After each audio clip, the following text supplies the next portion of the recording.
Okay, so I just thought I'd upload this little radio thing I did on Saturday.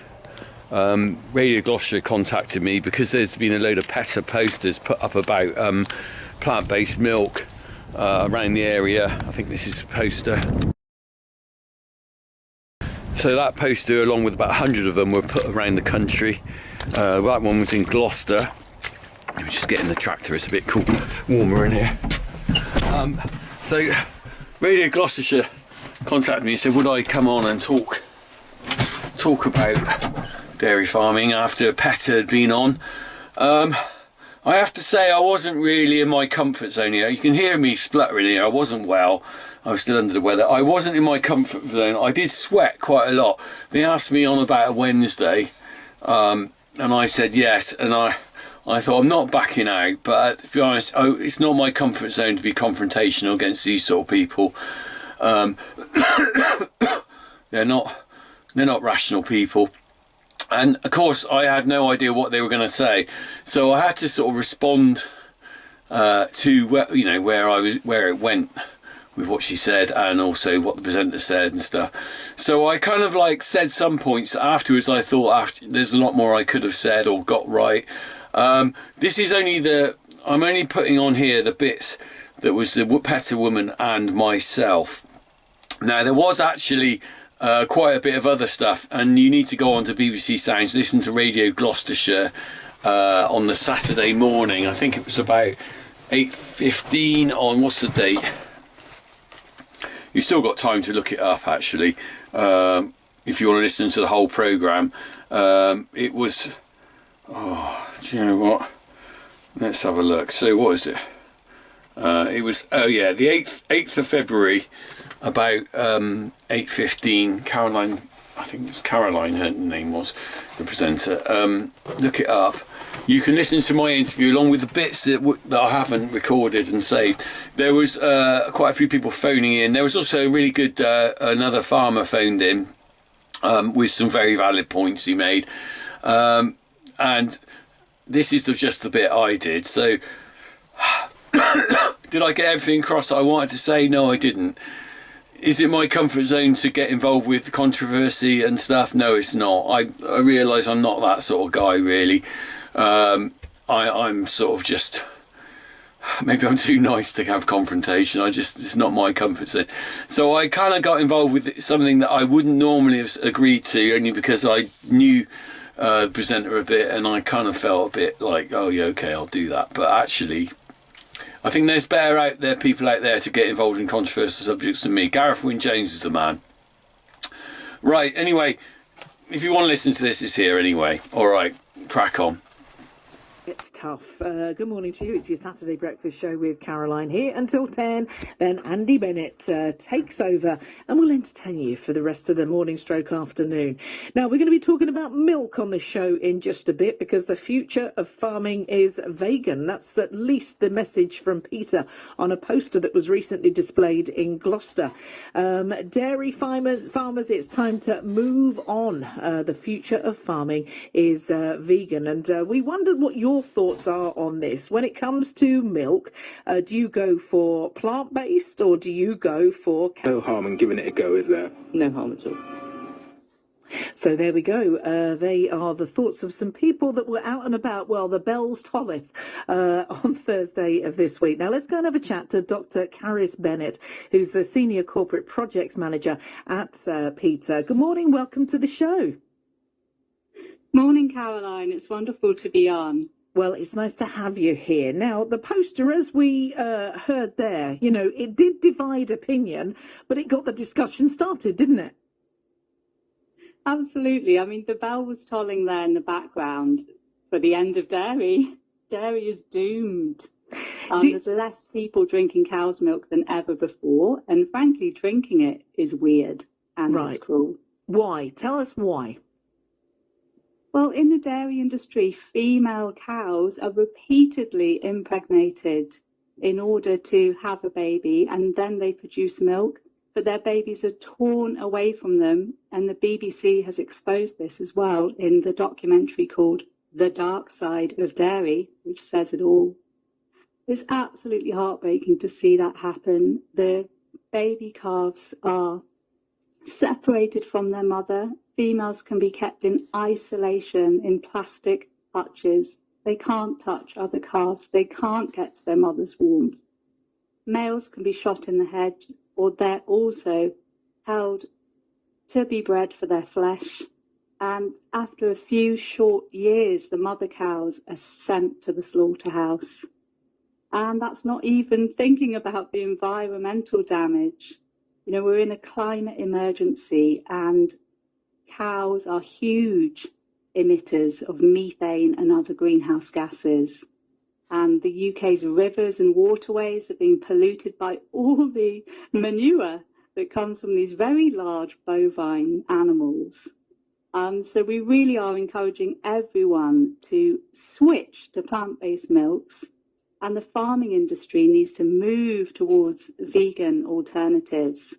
You might think, well, what is vegan farming? Yeah, but there's farmers there, but there are farmers that were, you know, outraged by this because, I mean, it is their livelihood. It's what they do, and you know, some would say, with, you know, varying effect, that they care for their animals and so on and so forth. But what's the alternative for them then?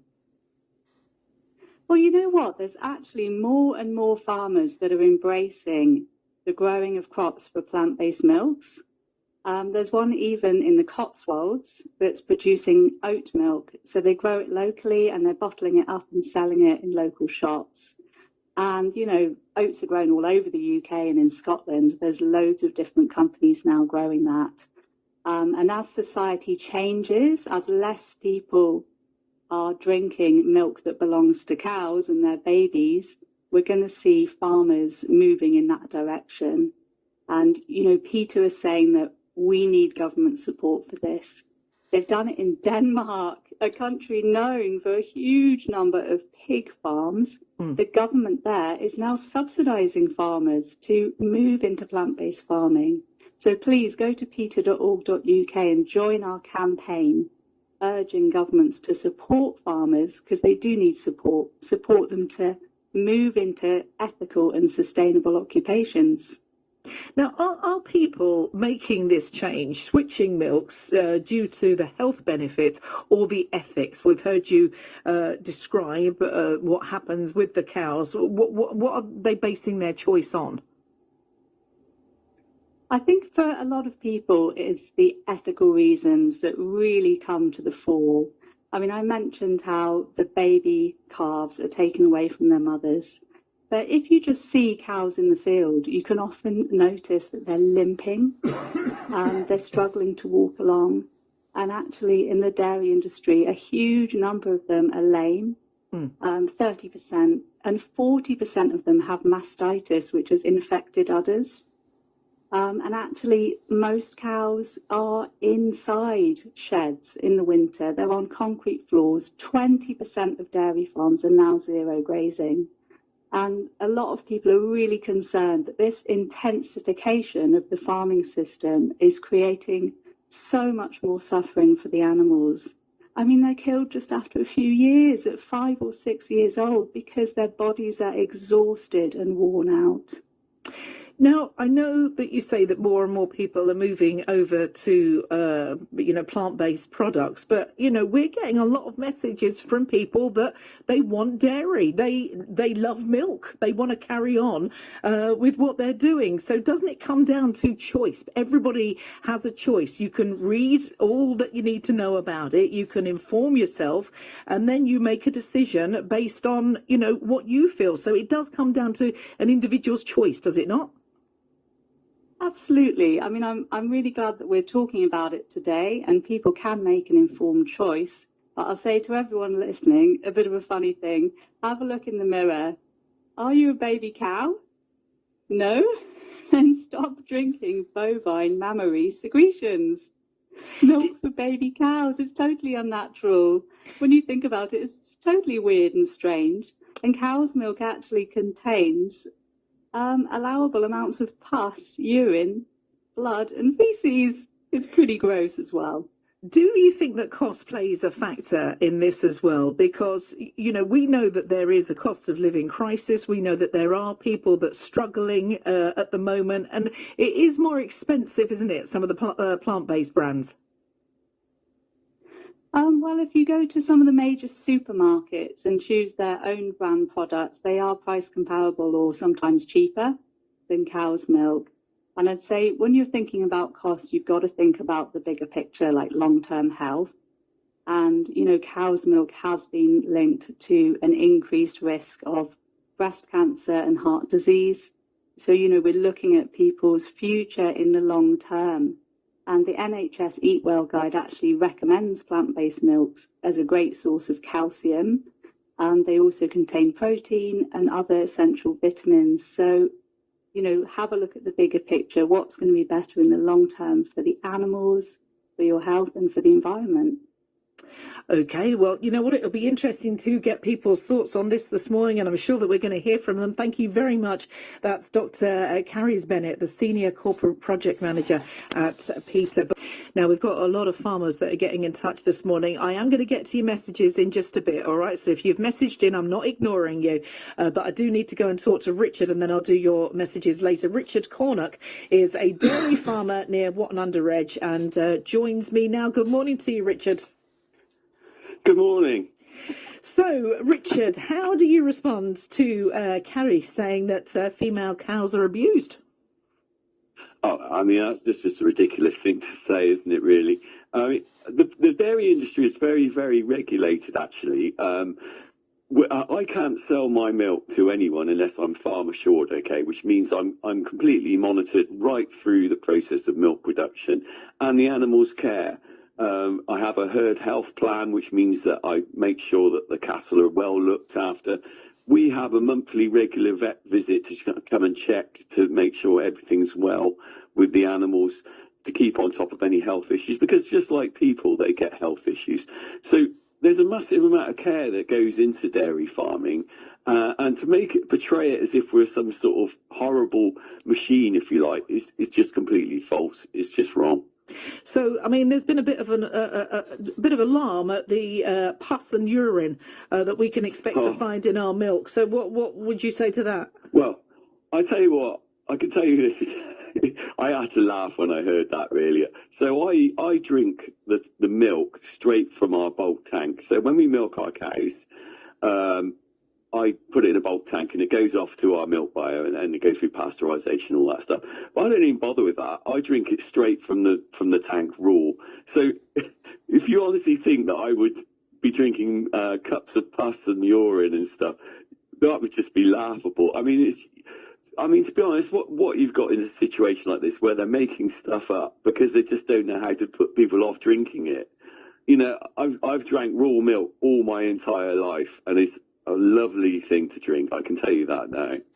Well, we do have a lot of people getting in touch. We heard from a couple there. One was absolutely outraged at the mere thought of not drinking milk again. Another made his decision, based on the evidence, and has decided that is the healthier way forward for him. And that is everybody's choice, isn't it? And yesterday I thought, right, I'm going to go down and I'm going to look through, the benefits and the pros and cons, if you like. And you can be there all day. For every video for, there's another one against, and vice versa.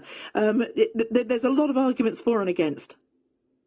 Oh, 100%. And I'm all for choice, really. I think this is the thing. Trying to force people to choose their diet because of your beliefs is wrong. You should sit down and choose what you believe is right for you. And for me, I believe dairy farming is right. There's a big issue about the environment, and people think that it's better to eat have plant-based milks. Let's not call them milks, juices for the environment. But actually, dairy farming fits in really well with a good environment, especially in this area, say Gloucestershire, Wiltshire, or something like that, Somerset, because we're naturally a grass-growing area. It's the most natural environment in the area. It grows on its own in some ways. But I can see this from my farm, okay, now, and I'll give you an example of what anyone can do in the summer, okay. Go out into a grassland field and count the number of different types of plants that are growing in that environment. So look down, go with the kids, go and look at the grassland and see how many different sorts of grasses and things like that, even if it's thistles and nettles and stuff, giving that biodiversity. Now, I heard the lady talk about oatmeal. Okay, go and find an arable field and go and look in that field. Don't walk across the plants, but maybe just go through the footpath or something. Count how many different plant species you'll see in that oat field. You probably will struggle to see one or two because they're under intensive spray regimes. They want a pure crop.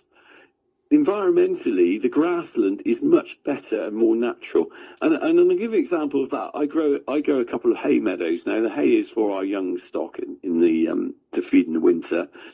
During the summer, those have got several different sorts of flower types in them. There's butterflies and there's a hay meadow butterfly. I can't remember. Common brown, I think it was called, meadow brown. Now, those are actually all natural for the environment. You're not going to get those in an arable field. So we can grow maybe oats in this country for oat juice, but I mean, we're in a crazy situation when we start importing almonds or soya from halfway around the world to produce a drink that you can produce just up the road. The food miles on my milk are about 20. They go to a processor in Stroud. I did actually look up. So there's a well-known oat brand. I won't name it, but it's not the produce isn't produced here. It's imported.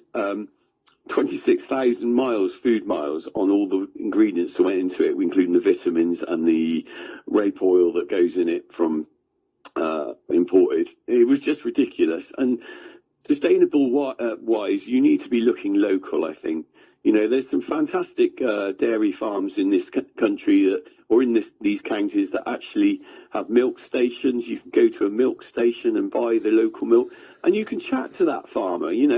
If you're going to buy a local product, like maybe a local cheese like Godsall's cheese, or go down to Holy Gelato and get some of their ice cream down at Gloucester Docks, you can chat to these people. They'll tell you about the benefits to the environment and also the local economy. Yeah. And I think the emphasis should be on locally produced food. This is where we're going, and support your local farmer, not think about importing stuff from abroad to make into a juice or a powder, And she did say that, there are a fair few farmers that are coming around to this and are looking at alternate ways of farming. Have you heard that? I mean, because we know it's tough as well. I mean, let's not kid ourselves. There's a load of farmers that we have in our patch, from all over, and it's tough work as well. I mean, are there people that are thinking of diversifying? Well, every farmer's diversified. I've just named one of them just now, actually, Holy Gelato. They're a very well-run family farm based near Quedgeley, and they have actually diversified into their ice cream. And like I said, I think down at Gloucester Docks, I haven't been down there myself, but I think they've got a stand down there. But a lot of dairy farmers actually have diversified into milk stations. If you Google those, you can find a local milk station where they'll be selling local produce and stuff. There's plenty of people out there trying different things, and it does go. But dairy farming, I'm not denying it's very hard work, and it's not for everyone. And we've seen a consolidation on the dairy industry because of that very reason. But the interesting thing is there seems to be a rise in demand for people who are drinking whole milk and full fat milk. It seems to have gone that way, whereas actually there's a drop off in demand for vegan products. Yeah. And I think the whole is it Veganuary? I can never pronounce it. Veganuary. The whole Veganuary thing seems to have died a bit of a death. I think people tried it all and now they realise actually a good balanced diet with dairy and meat included in it is actually so much better for you. Yeah. I mean, with regard to, other points that Kerry's made as well, with regard the calves being taken away from their mothers and so on and so forth. I think that, that there are people reacting to that as well. What would you say about that? Well, on a farm like ours, so the calf is with the cow for probably 2 to 3 weeks, and we do take the young heifer calf off of the cow, but it's put in a rearing unit with the other heifers from the farm. But the interesting thing is, because we're home reared, they all end up back with their mums in the herd anyway, the females. So mother and daughter are running in our dairy herd at this very moment, and there's probably about 3 generations running through our milking parlour. So they do end up back in with their mothers, if you like. I'm not denying that people take calves off of cows, because that's how we rear animals, like beef cattle or anything like that. But at the same time, you've got to think that people take kittens and dogs off of off of their mothers as well. And would you condemn people who are pet owners? I don't know. Maybe Peta would. Well, you know what? We've dealt with some of the alarmist issues, but the methane thing, that is a fact, isn't it, from both ends as well? So I know that we talked about the pasture and that you've got, all different flowers and all different things growing, and it's bringing in the wildlife and all the rest of it as well. But, it does have an impact, doesn't it? Well, there's a big push to try and sort this methane problem out. I mean, they're talking about different things you can do for breeding. Feed supplements is one of them. At the end of the day, though, it's quite interesting is that all these actual arable products that, if you're using plant-based products, they all require manure. And it's something that they probably don't want to acknowledge, in the fact that, you might be drinking oat milk, but actually that field has probably been fertilised with cow manure or even blood and bone meal. Well, Richard, we're going to have to let you go because we've got to get to the news now. So, we had one side of it, then we had the other side of it. And like I said, it comes down to the choice, and the choice is yours. So if you've still got an opinion on this, or if you want to have any more say, thank you very much, Richard Cornuck there, who came and hopefully answered some questions. We can go back to this another day as well. And your thoughts are valid. And I know that we've got many messages coming through from farmers that I will get to after 9. I'm not ignoring you. I just thought it was important that Richard had his say there, and we'll have some more after the news.